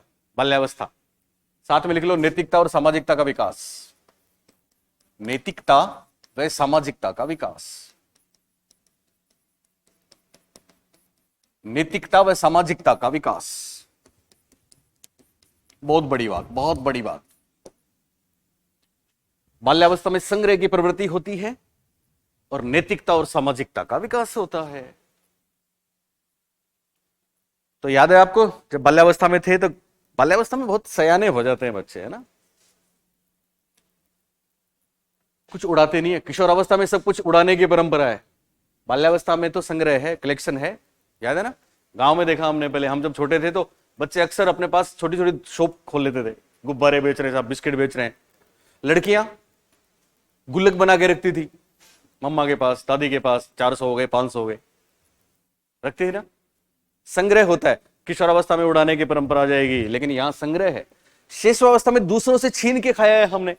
बाल्यावस्था में आपको कोई अच्छी चीज मिली, चॉकलेट, पता नहीं, फ्रूट, कुछ भी मिला आपको, तो आपने जब तक उसको रखा, जब तक अपनी किसी सहेली को या किसी दोस्त को नहीं दिया तब तक चैन नहीं मिला। और घर में छोटा या छोटी है तो उसको जरूर दिया, दिया ना, या बड़े थे आपसे तो उन्होंने आपके लिए रखा, इवन आप सब कुछ दे दिया आपको। आप शिशुअवस्था में थे, वो बाल्यावस्था में अपना नंबर भी दे दिया, तू खेल। ये बाल्यावस्था है, क्योंकि इसमें क्या है, नैतिकता है। इसमें क्या है, नैतिकता है, सामाजिकता है, दूसरों की चिंता है। बाल्यावस्था में बच्चे झूठ नहीं बोलते, बाल्यावस्था में दूसरों की बहुत हेल्प करते हैं। साथ जा रहे हैं, कोई दिखा, पापा मदद करो, नहीं अपने पास नहीं, आपके पास है ना इतने पैसे, उसके पास नहीं है। बाल्यावस्था में बच्चे अपने साथ वाले फ्रेंड्स के टिफिन शेयर करते हैं, तू खा, घर पे नहीं बताते। हमारी डॉक्टर भी ऐसा ही करती थी, 6 महीने तक तो उसकी मैम ने कहा कि ये अपना टिफिन खुद नहीं खाती रोज। अच्छा, बाकी चीजें तो रूल पेंसिल वो सब अपने फ्रेंड्स को देती थी, वो तो अलग ही चीज है। हमने कहा ऐसा क्या है, क्यों, तो कहती थी पापा ये उसको, वो घर से भूखी आती है तो मैं उसको खाना खिलाती हूँ। तो हमने कहा तो नैतिकता है, सामाजिकता है, दूसरों का ख्याल रखते हैं। याद रहेगी आपको ये वाली बात। और संग्रह की प्रवृत्ति है, किसकी प्रवृत्ति है, संग्रह की प्रवृत्ति है, सहेज के रखते हैं। इसके अलावा शर्म और गर्व, आपको याद है वहां पे हमने शेषावस्था में बात करी थी कि शेषावस्था में संवेगों का प्रदर्शन करते हैं कि कंट्रोल करते हैं। यहां पे क्या होता है, यहां पे प्रदर्शन भी करते हैं और कंट्रोल भी करते हैं, दोनों चीजें हैं। इसलिए लिखो संवेगों का दमन भी होता है, वह प्रदर्शन भी होता है, नियंत्रण भी कह सकते हो। संवेगों का दमन व प्रदर्शन, यानी कुछ बातों में तो उनको गर्व होता है और कुछ बातों में लाज भी आती है। तो शर्म व गर्व की भावना, शर्म व गर्व की भावना, शर्म व गर्व की भावना, संवेगों का दमन व प्रदर्शन, दूसरे शब्दों में इसी को हम बोलते हैं शर्म व गर्व की भावना, बाल्यावस्था है। शर्म व गर्व की भावना कौन सी है, बाल्यावस्था है। यहां पे संवेगों का दमन व प्रदर्शन भी होता है। लिखा आपने, नैतिकता सामाजिकता होती है, संग्रह की प्रवृत्ति होती है, बहिर्मुखी व्यक्तित्व होता है, काम भावना कम होती है, संवेगों का दमन भी होता है और प्रदर्शन भी होता है। तो कितनी शानदार स्टेज है बाल्यावस्था, पता है ना आपको। एक ही सेकंड, मैं क्लास के बाद में बात करूंगा। ओके ओके ओके, अरे वाह, शुक्रिया शुक्रिया शुक्रिया, थैंक यू। ओके, तो बातें समझ में आई आपको। ओके, इसके अलावा कुछ बातें और हैं जो मैं शॉर्ट कोट्स के रूप में लेता हूं, तो अलग से स्टेटमेंट लिखने की भी जरूरत नहीं पड़ेगी और वो बहुत ही महत्वपूर्ण है। चलिए उस पर चलते हैं, चलें आगे, है तो जो चल रहा है ना उसी क्रम में आप लिखो कि बाल्यावस्था के बारे में कौन सी बड़ी बात किसने बोली। तो सबसे पहले इसमें नाम आएगा रोस का। तो जैसी विशेषताएं चल रही हैं वैसे ही चलने दो, यहां पे नाम लिख दो रोस। अगर एक दो लाइन ही बची है तो फिर नेक्स्ट ले लो, कोई दिक्कत नहीं है, नेक्स्ट पेज ले लो। रोस यानी रोस बाल्यावस्था के बारे में क्या बोलते हैं, नाम लिखा रोस। रोस बाल्यावस्था के बारे में दो बातें कहते हैं। कितनी बातें, दो, पता है ना आपको दोनों। एक तो बताओ, मैंने अभी बताई थी, नॉट पीयर ग्रुप। अच्छा हाँ, वो तो तीसरी है। ओके, 3 हो गई, शाबाश, पीयर ग्रुप। और हाँ, स्टेबिलिटी वाली बात बताई थी मैंने, आपको याद है। और एक रोज की बहुत बड़ी बात, सूडो मैच्योरिटी, सुना है आपने। दोनों बातें, एक पीयर ग्रुप वाली बात वहां पे आ गई, ठीक है, तो वो तीसरी बात थी वो, शाबाश। तो रोज की नंबर 1 लिखो आप। विकास में, ये बहुत बार है परीक्षा में, ऐसे नहीं है, हर एक बात परीक्षा में आ चुकी है, क्योंकि आपको पता है ना परीक्षाएं कितनी होती हैं और उनमें प्रश्न कितने बनते हैं, क्वेश्चन बैंक कितने। तो पहली बात, विकास में स्थिरता। कौन से विकास में स्थिरता? शारीरिक, मानसिक या सभी? सभी में, शारीरिक, मानसिक, संवेगात्मक, सब में क्या आ जाएगी? स्थिरता आ जाएगी, स्टेबिलिटी आ जाएगी। बाल्यावस्था में विकास में स्थिरता आ जाती है, किसने बोला? रोस ने। रोस की दूसरी बात, छद्म परिपक्वता, ये सुना है? छद्म परिपक्वता कह सकते हैं। छद्म का मतलब क्या होता है? यस, मिथ्या। मिथ्या परिपक्वता भी कह सकते हैं।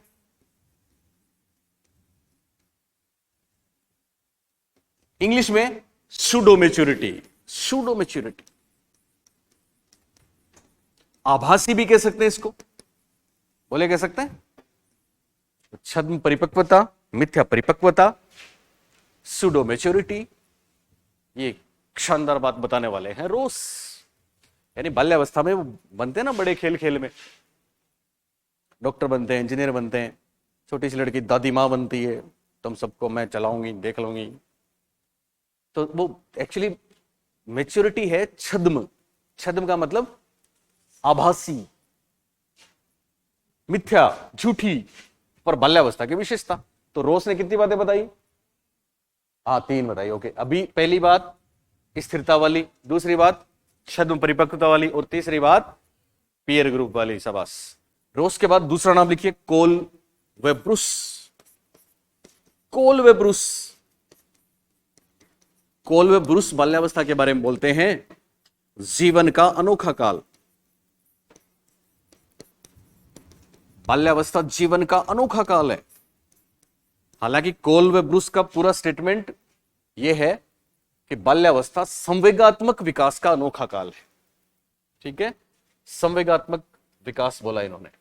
इमोशंस में अनोखे इमोशंस हैं, न तो वो किसी चीज के लिए जिद करते हैं, ना ही वो ज्यादा लेने के लिए रोते हैं। कुछ दिया तो भी अपने छोटे के लिए रख लिया, या फिर अपने दोस्त सहेली के लिए रख लिया, जब तक उनको दिया नहीं तब तक उनको चैन नहीं मिला। तो एक अनोखा सा काल था।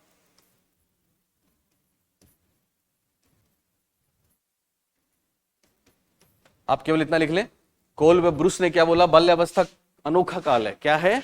अनोखा काल, जीवन का अनोखा काल। लिखा सबने? किसने कहा ये? कोल व ब्रूस ने। इसी तरह से WH किलपेट्रिक सब क्या बोलते हैं? WH किलपेट्रिक, बताओ कोई भी। क्या? नो, वो तो किशोरावस्था है। चलिए, एनीबडी लिखो WH किलपेट्रिक। WH किलपेट्रिक कहते हैं कि बाल्यावस्था प्रतिद्वंदात्मक सामाजिकरण की अवस्था है। प्रतिद्वंदात्मक सामाजिकरण की अवस्था।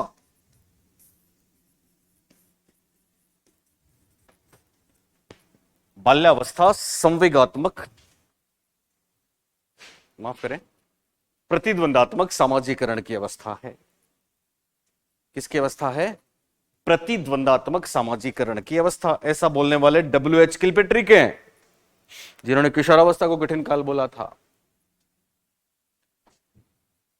क्या नाम लिखा आपने? WH किलपेट्रिक।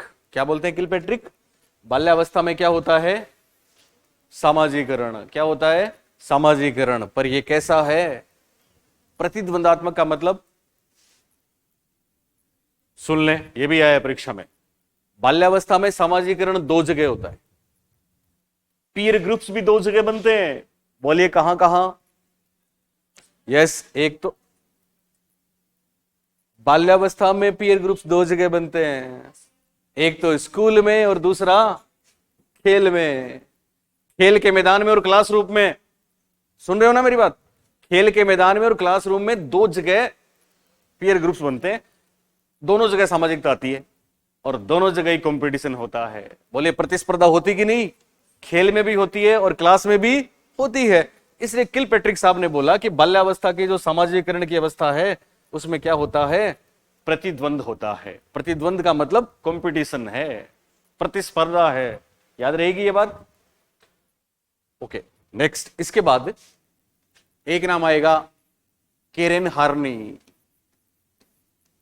बोलो, याद है आपको केरेन हार्नी? यस, केरेन हार्नी किसकी शिष्या थी? फ्रॉइड की। लेकिन केरेन हार्नी उनसे किस बात में खफा थी? सेक्स वाली बात में। इसलिए केरेन हार्नी का स्कूल कौन सा? पश्च फ्राइडवादी। पिंकी कमाल कर गई इस बार। पश्च फ्राइडवादी नहीं थी। एडलर का तो मैंने लिखा ही नहीं उसमें। शिशुअवस्था में एडलर ने कहा था जन्म लेते तय हो जाता है भावी जीवन में क्या, फिर आ जाएगा, फिर लिखा देंगे, चिंता मत करो। ऐसे तो बहुत से स्टेटमेंट्स हैं। तो केरेन हार्नी नव फ्राइडवादी है, नियो फ्राइडियन है। ये कहती है बाल्यावस्था मूल दुश्चिंता की अवस्था है। मूल दुश्चिंता, बहुत चिंता होती है बाल्यावस्था में कि कहीं हम अकेले ना रह जाएं। तो मूल दुश्चिंता की अवस्था, ये बहुत बार आया परीक्षा में। मूल दुश्चिंता की अवस्था बाल्यावस्था को किसने बोला? केरेन हार्नी ने बोला। केरेन हार्नी फ्राइड की शिष्या थी, लेकिन वो नव फ्राइडवादी भी कहलाती है क्योंकि वो उनसे अलग भी थी।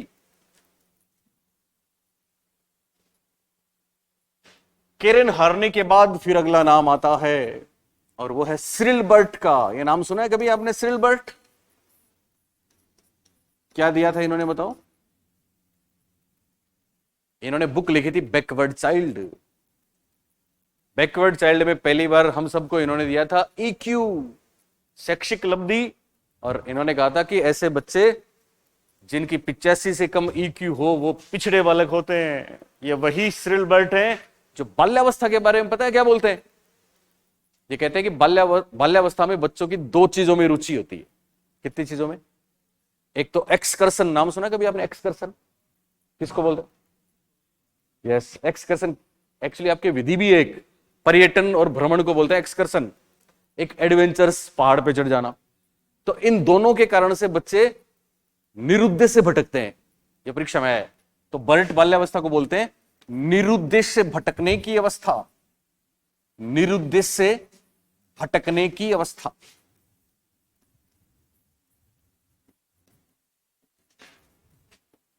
निरुद्देश्य से भटकने की अवस्था। और इसका कारण क्या है? कारण भी लिख लो। एक तो भ्रमण, इंग्लिश में बोलते हैं एक्सकर्सन।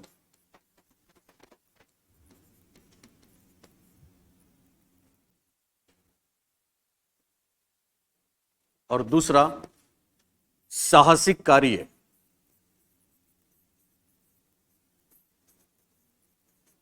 इंग्लिश में बोलते हैं एडवेंचर्स।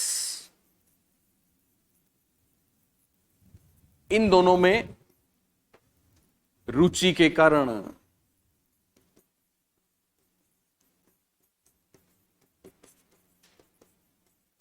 आपने लिखा बाल्यावस्था को बर्ट साहब निरुद्देश्य से भटकने की अवस्था बोलते हैं। और क्यों बोलते हैं ऐसा? क्योंकि यहां पे भ्रमण और साहसिक कार्यों में रुचि होती है।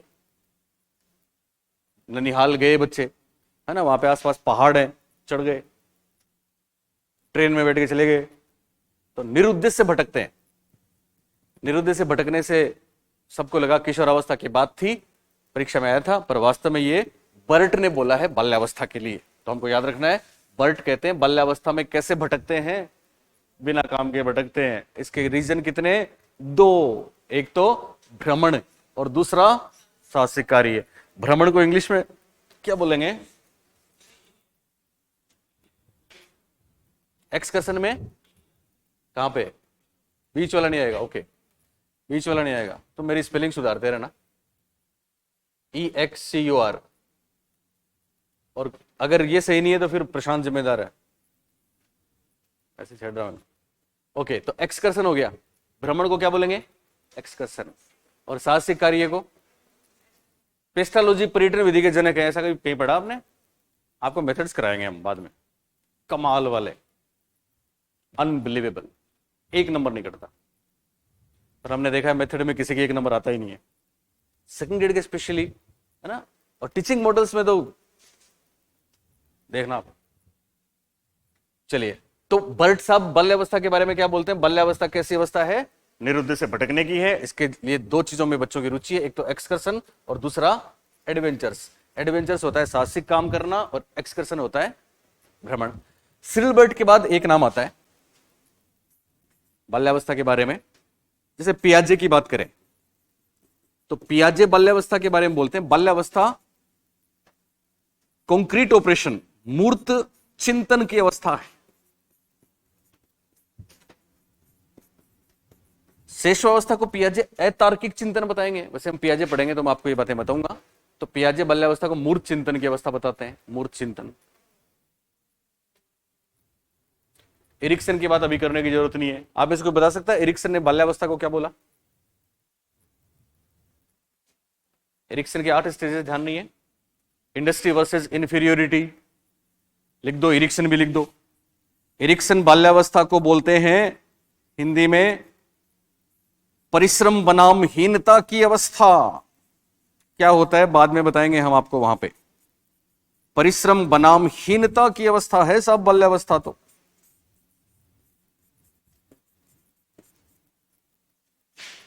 हम पढ़ रहे हैं बाल्यावस्था। ये कुछ बाल्यावस्था के बारे में महत्वपूर्ण कोट्स हैं। पियाजे मूर्त चिंतन की अवस्था बताते हैं बाल्यावस्था को। इसी मूर्त चिंतन से एक सवाल आया था, मुझे याद आ गया सेकंड ग्रेड में, और वो सवाल था, ब्रैकेट में यहीं पे लिख लो आप, वैचारिक क्रिया। लॉजिकल थिंकिंग शुरू होती है, पर लॉजिकल थिंकिंग एब्स्ट्रैक्ट नहीं है। एब्स्ट्रैक्ट किशोरावस्था में होगी, अमूर्त किशोरावस्था में होगा। यहां पे जो सामने है उसके बारे में चिंतन होता है, इसी को नाम दिया जाता है वैचारिक क्रिया। तो वैचारिक क्रिया और लिख लो मूर्त चिंतन के बाद ब्रैकेट में, वैचारिक क्रिया की अवस्था। याद रखना, वैचारिक क्रिया की अवस्था कौन सी? बाल्यावस्था।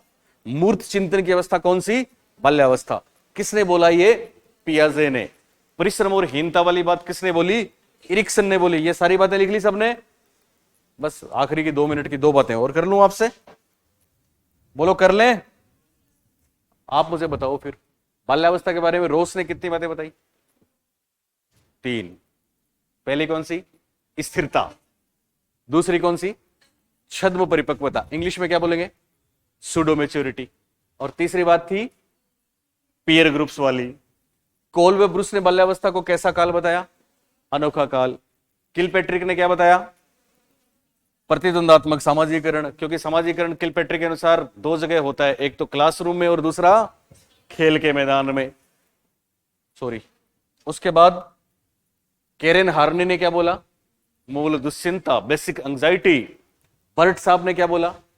निरुद्देश्य से भटकने की अवस्था। पियाजे ने क्या बोला? मूर्त चिंतन या कौन सी क्रिया? वैचारिक क्रिया की अवस्था। और एरिक्सन ने क्या बोला? परिश्रम बनाम हीनता की अवस्था। इसी तरह से मोस्ट इंपोर्टेंट, बाल्यावस्था को शिक्षक क्या बोलते हैं? यह बहुत बार आया है। टीचर्स क्या बोलते हैं बाल्यावस्था को, पता है आपको? लिखो, आरंभिक शिक्षक बाल्यावस्था को बोलते हैं आरंभिक विद्यालयी अवस्था। आरंभिक विद्यालयी अवस्था। यहां एक महत्वपूर्ण बात समझना, इसको इंग्लिश में भी लिखना है, अर्ली स्कूल एज।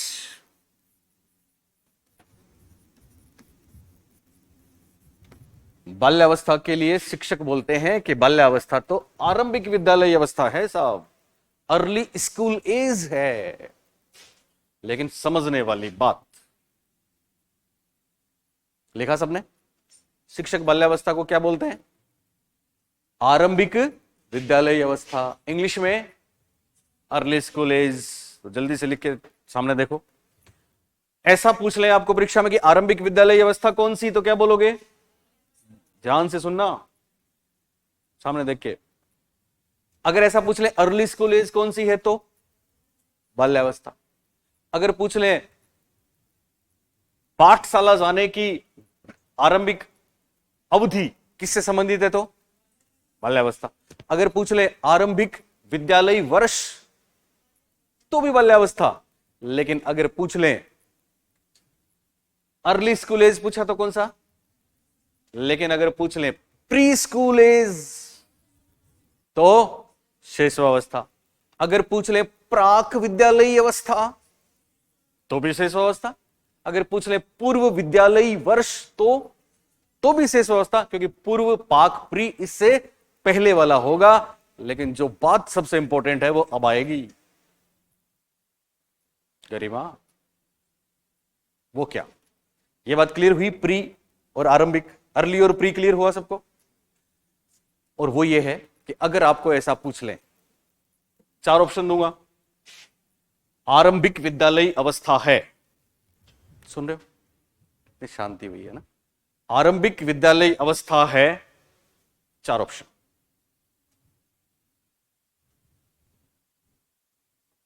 आरंभिक विद्यालय अवस्था है, 4 ऑप्शन, शिशुअवस्था, बाल्यावस्था, किशोरावस्था, प्रौढ़ावस्था। बोलिए, बाल्यावस्था।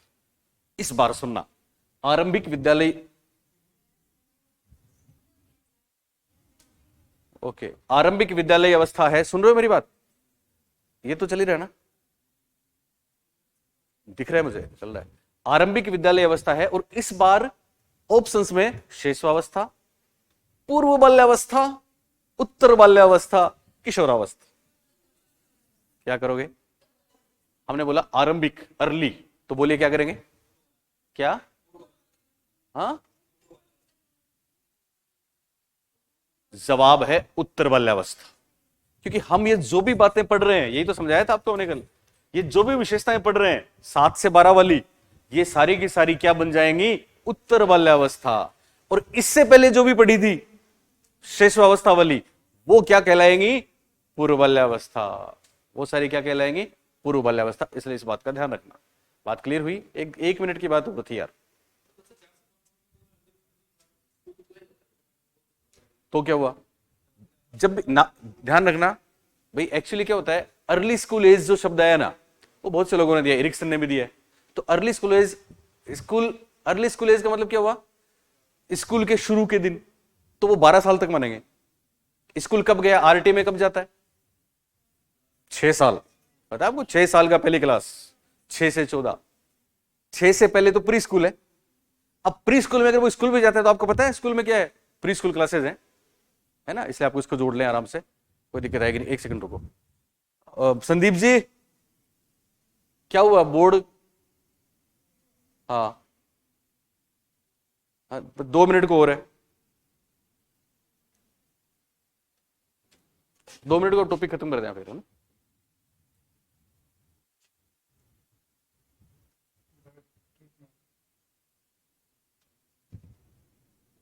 ट्रिप मारने से बंद हो जाएगा, है ना?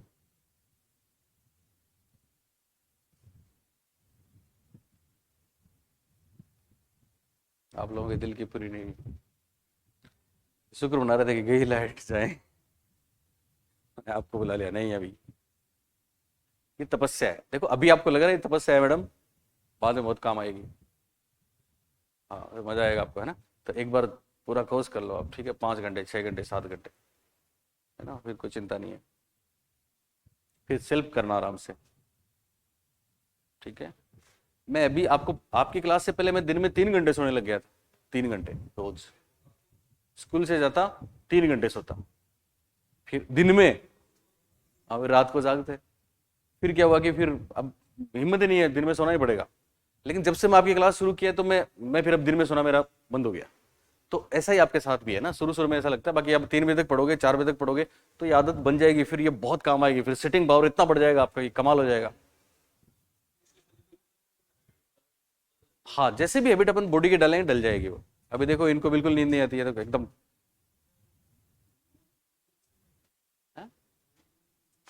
मूर्त, मैं पूरा पियाजे कराऊंगा, मूर्त अमूर्त सब आ जाएगा।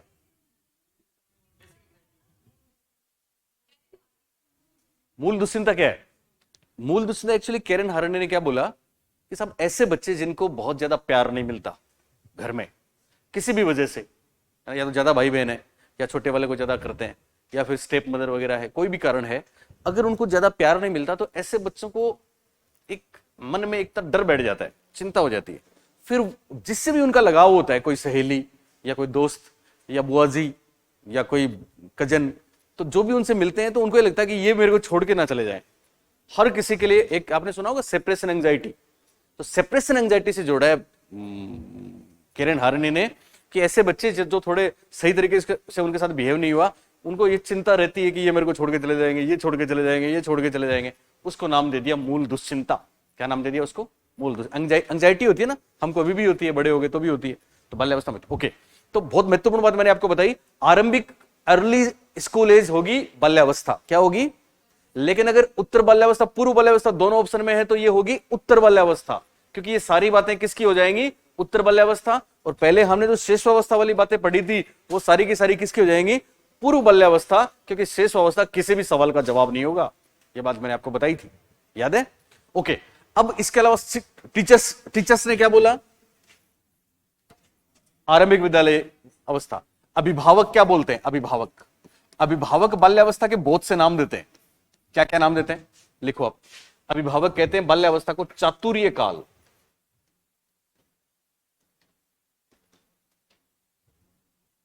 अभिभावक बाल्यावस्था को क्या बोलते हैं? काम ही नहीं करेगा, चलो कल। हाँ, हो जाता तो पूरा हो जाता। चातुर्य काल हो गया। चलिए, अभिभावक क्या बोलते हैं इसको? चातुर्य काल, या फिर स्मार्ट एज, या फिर स्फूर्ति काल, या फिर उत्पाती अवस्था।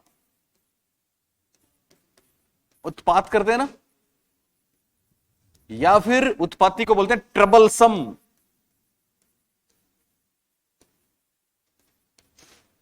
या फिर डर्टी एज भी बोलते हैं। कपड़े उपड़े वो खराब कर लेते हैं, घर से बाहर, अभी शेष अवस्था में एकदम ऐसे चकाचक थे, फिर भी बाल्यावस्था में वो बाहर रहते हैं तो डर्टी एज भी बोल देते हैं। इतने कम से कम बातें बोली है गार्जियंस ने। हाँ, गार्जियंस ने, अभिभावकों ने। अभिभावक पहले वाली टीचर्स की थी, शिक्षकों की, और ये है अभिभावकों की। किसकी है? अभिभावकों के। ये सारे नाम है बाल्यावस्था के। और आखिरी बात एक और है, लिखा सबने? बोलिए, अभिभावकों ने क्या क्या बोला? पहला नाम चातुर्य काल, दूसरा स्मार्ट एज, तीसरा स्फूर्ति काल, चौथा उत्पादी एज, पांचवा ट्रबलसम, अगला डर्टी। क्लेवर मिले तो भी वही बात है ना। और फाइनली बाल्यावस्था के और भी नाम है, तो अन्य नाम। बाल्यावस्था के कुछ और नाम, अन्य नाम, बाल्यावस्था के अन्य नाम। तो अन्य नाम क्या क्या है देखो। एक तो अभी हमने आपको बोला था एक्विजिशन, तो एक्विजिशन को हिंदी में क्या बोलेंगे? अर्जन। शाबाश, अर्जन की आयु।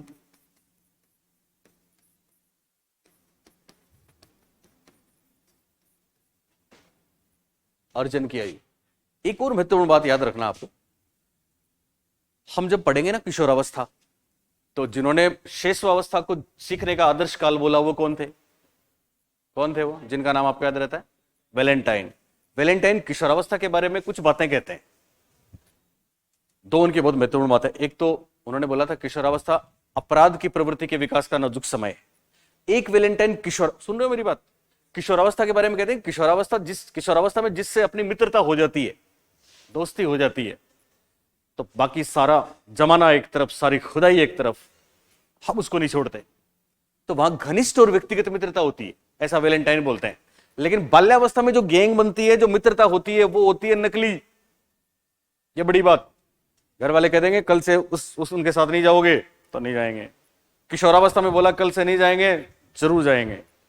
ये बड़ी बात है। इसके लिए एक टर्म आती है होलो फ्रेंडशिप। कौन सी फ्रेंडशिप? होलो फ्रेंडशिप। ये परीक्षा में आया है। तो अर्जन की आयु, दूसरी खोखली मित्रता की आयु। बाल्यावस्था खोखली मित्रता की अवस्था है।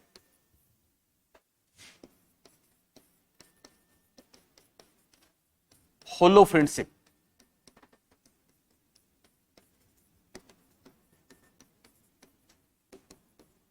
एक्विजिशन तो आपको पता ही है, लिखवाने की जरूरत नहीं है।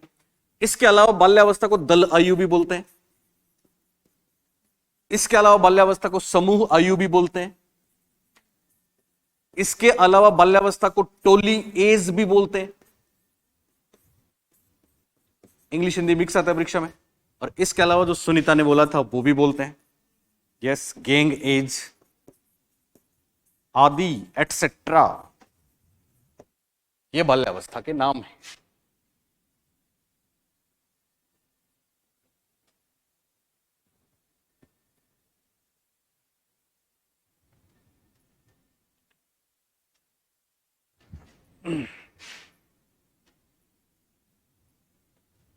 कुछ छोड़ना नहीं है, सब लिखना है।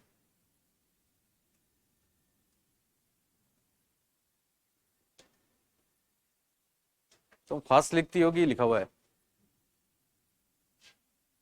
बीच वाली फास्ट। छोटी लड़की है। ओके, तो बताओ आप सब लोग, अन्य नाम पहला बोलो। अर्जन के, अर्जन का मतलब समझते हो क्या? ग्रहण करने की आयु।